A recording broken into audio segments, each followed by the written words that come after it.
kelompok 1 pada mata kuliah proses industri pangan ingin mempresentasikan hasil produk sebagai penunjang nilai mata kuliah di proses industri pangan. Oke. Di sini saya Aulia Farhana Nabila dan juga rekan-rekan saya yaitu Alisa Nabila Rahmayati, Aulia Zahra Ratisi, Marcelinus Didier, sama dan Dinda Raisa Firmansyah. Tanpa berlama-lama, mari kita masuk ke presentasi yang akan dibawakan oleh teman-teman saya. Oke, di sini saya akan menjelaskan latar belakang. Yang pertama ada industri pangan dengan menunjukkan perkembangan pesat. Yang kedua ada gabin masih populer dan memiliki potensi pasar. Yang ketiga ada proses pembuatan mudah bahan terjangkau khusus untuk mahasiswa. Yang keempat ada PJBL melatih mahasiswa memahami proses industri dan kewirausahaan. Alasan memilih produk gabin tape singkong yang pertama yaitu digemari semua kalangan, prosesnya sederhana dan perawatannya mudah, potensi usaha rumahan UMKM dan inovasi flan vanilla memberikan sensasi modern dan universal. Nah, di sini ada tujuan dan manfaat. Yang pertama tujuannya itu digemari semua kalangan. Yang kedua ada proses sederhana dan perawatan yang mudah. Yang ketiga ada potensi usaha dan rumahan UMKM. Dan yang keempat ada flan vanilla memberikan sensasi modern dan universal. Kemudian ada manfaatnya di sini yaitu menerapkan konsep proses industri pangan. Yang kedua ada merancang alur produksi hingga produk akhir. Yang ketiga ada melatih kemampuan wirausahaan dan desain kemasan. Yang keempat adalah menghasilkan prototipe produk cemilan. Selanjutnya dibahas oleh teman-teman.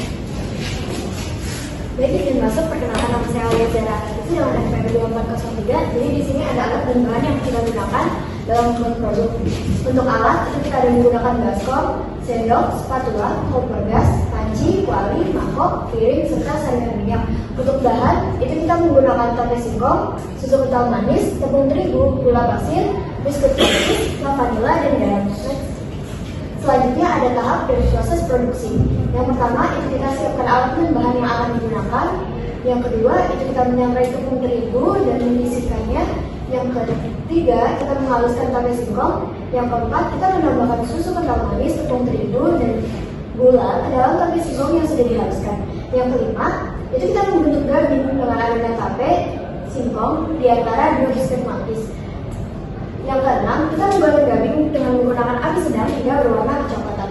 Yang ketujuh, itu kita membuat flan dengan mencampurkan bubuk flan, air, susu, dan garam. Yang terakhir, penyajian gabin dengan flan sebagai pelengkap. Selanjutnya ada strategi pemasaran. Yang pertama itu ada strategi konsumen. Secara demografis itu ada anak-anak, remaja, dan orang dewasa. Lalu secara geografis itu kita menargetkan di perkotaan dan semi perkotaan yang mana ada di sekolah, kampus, dan pasar. Yang selanjutnya itu adalah target konsumen psikografis yang dimana konsumen yang menyukai camilan praktis dengan rasa yang sangat manis. Selanjutnya itu ada analisis pesaing.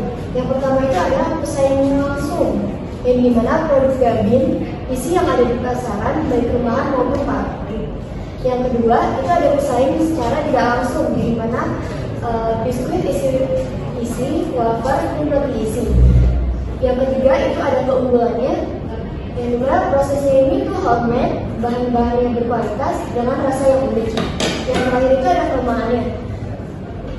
Kelemahan dari gabin ini itu ada di umur simpannya yang relatif pendek, proses produksinya yang manual, dan baking yang lebih lemah dibandingkan produk pabrikan. Selanjutnya akan dilanjutkan oleh rekan saya. Baik, selanjutnya ada uji sensori sederhana. Ini adalah produk kami, gabin dan flan vanilla. Jadi, untuk uji sensori sederhana ini, kami menggunakan uji sensori sederhana ini untuk melihat bagaimana penerimaan pasar terhadap produk yang kami buat. Uji sensori sederhana kami ini menggunakan tes hedonik, yaitu tes yang mengandalkan penerimaan atau jawaban konsumen atau panelis dengan memberikan skor hedonik. Nah, kami menggunakan atau meminta 7 orang panelis memberikan skor pada produk kami, Gabin Fluff Vanilla, dengan penilaian 1 sampai 5 dengan parameter yang diuji meliputi aroma, rasa, warna, dan tekstur serta kesan umum keseluruhan produk kami. Dari penilaian tadi itu angka 1 berarti sangat tidak suka dan angka 5 berarti sangat suka. Nah, selain memberikan skor, panelis juga diperbolehkan memberikan komentar untuk atau catatan tambahan terkait produk kami. Okay. Ini adalah hasil uji sensori produk, di mana panelis memberikan skor 1 sampai 5 dan komentarnya. Seperti komentar ini adalah komentar yang mereka berikan terkait kesukaan mereka atau ketidaksukaan mereka terhadap produk kami. Bisa dibaca. Lalu ada analisis uji sensori produk tadi. Gabin Fluff Vanilla produk kami ini memiliki skor rata-rata itu 4,33 per 5. Hasil ini itu memberitahukan kami bahwa produk ini itu sebenarnya memiliki potensi untuk diminati, sangat diminati. Nah, tapi juga memiliki beberapa komentar. Yang pertama ini adalah keunggulannya, yaitu rasa manis dari Fluff Vanilla dan tekstur renyah dari Gabin itu sangat disukai oleh para panelis. Tapi untuk konstruksi kritisismenya itu adalah produk ini kadang terlalu manis untuk orang yang tidak terlalu menyukai manis. Seperti Fluff Vanilla yang manis dan Gabin yang manis jika disatukan menurut beberapa panelis itu sangat manis atau terlalu manis. Hal ini juga mendemonstrasikan kalau produk kami selain memiliki keunggulan, tetapi juga masih memiliki potensi untuk dikembangkan. Selanjutnya akan dibawakan oleh teman saya. Baik, izin masuk pada HMP 2406. Di sini saya ingin menjelaskan tentang hasil uji sensori kemasan. Ini bentuk kemasan dari produk kelompok kita, yang dimana kemasan buat Gabinnya itu ada pouch tersendiri dan untuk Fluffnya itu ada pouch tersendiri, yang dimana nanti kalau misalkan di dalam kemasan ini Gabinnya itu tidak tereceran dengan Fluffnya sehingga si Gabinnya tidak lengkap. Kita sama-sama menggunakan metode hedonik, yaitu dimana kita mempunyai 7 panelis yang dari masing-masing panelis itu memberikan nilai 1 sampai 5, dimana 1 itu sangat tidak suka, 5 itu sangat suka. Dan di sini ada skornya serta komentarnya, bisa dilihat. Next. Nah, dari hasil analisis uji sensori kemasan ini diberikan nilai sebesar 4,37, tidak jauh dari hasil uji sensori produk, yaitu ini masih masuk ke dalam rata-rata kemasan yang sangat disukai. Namun ada beberapa kelebihan dan kekurangannya. Kelebihannya itu dari kemasan produk kita, yaitu dia itu mudah digenggam, terus tampilan modern dan estetik. Tapi untuk kelemahannya itu karena tempat produk kita ini merupakan kemasan yang sekali dipakai, sehingga dapat menyebabkan banyak sampah. Next. Selanjutnya ada hasil dan pembahasan. Hasil di sini adalah produk Gabin Fluff Vanilla adalah camilan inovatif berbasis tape singkong dengan tambahan campuran Fluff Vanilla yang dikembangkan untuk menghasilkan cita rasa, tekstur, dan penampilan berbeda dari Gabin konvensional.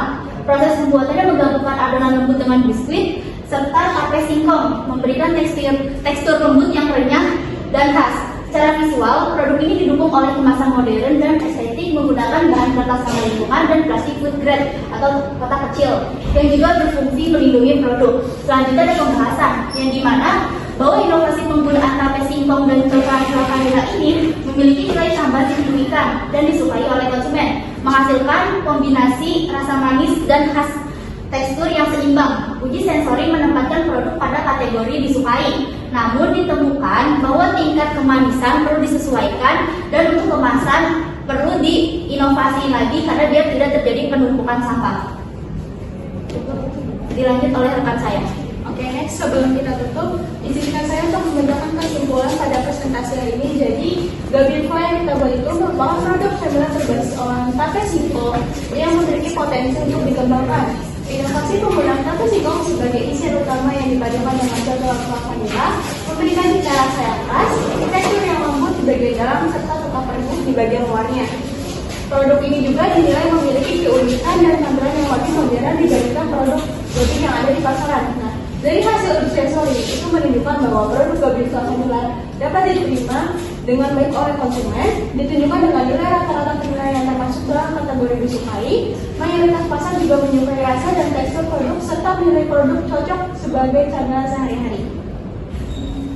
Nah, untuk sarannya sendiri berdasarkan hasil evaluasi terdapat beberapa saran yang bisa kita pertimbangkan itu untuk perbaikan dan pengembangan produk kedepannya adalah satu, tingkat kemampuan produk perlu disesuaikan kembali, terutama dengan mengatur komposisi gula dan jumlah gula agar rasa lebih seimbang dan dapat diterima oleh konsumen dengan preferensi rasa yang beragam. Selain itu juga desain dan ukuran kemasan dapat diperbaiki agar lebih efisien, tidak terlalu besar, serta mengurangi penggunaan kemasan sekali pakai demi mendukung aspek ramah lingkungan.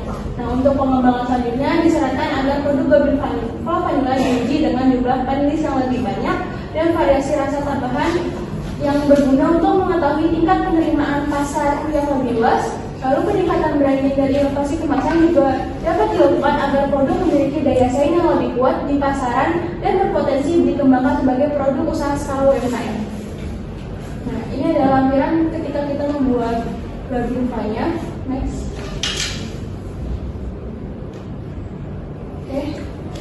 Sekian presentasi dari kelompok 1. Kurang lebihnya mohon maaf. Wassalamualaikum warahmatullahi wabarakatuh.